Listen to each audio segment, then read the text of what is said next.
To vote by the Pima County Board of Supervisors today to reject Operation Stonegarden grant money. Good evening. Thank you for joining us. I'm Pat Paris. Valerie has the night off.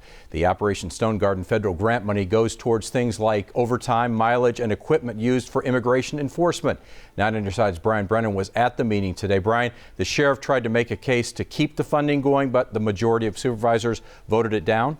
Pat, that's right. The people who rallied against this grant say it's been a 2-year fight to get the sheriff's department out of immigration enforcement. The sheriff says turning down the grant makes Pima County less safe.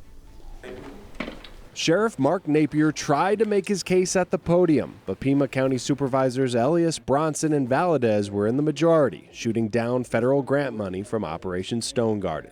Disappointment. I think that we allowed politics to get in the way of what is public safety. Napier says his department has used the grant money for many years to pay for things like overtime, mileage, and equipment when they assist with immigration enforcement. For this to be defeated today, I do feel makes Pima County less safe. It makes migrants less safe.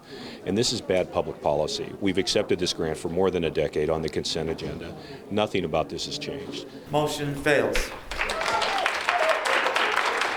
The majority of the audience at the meeting cheered the vote. Many of them were there to speak out against the grant. There's a significant part of our community that does not feel safer having the sheriff authorized to act as Border Patrol. Chairman Richard Elias says after a request to use portions of the grant for humanitarian aid was denied, the combination of budget concerns and public sentiment was too much to go forward. I think the technical end of it speaks to how ineffective the grant is as well.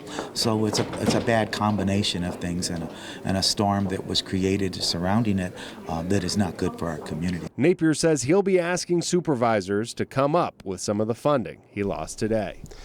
The People's Defense Initiative says this is a victory, but they don't think the fight is over. The organizers says there have been many attempts to retool and rework the grant in the past, and they will be against any attempts to accept it in the future. Brian Brennan, KGUN 9 on your side.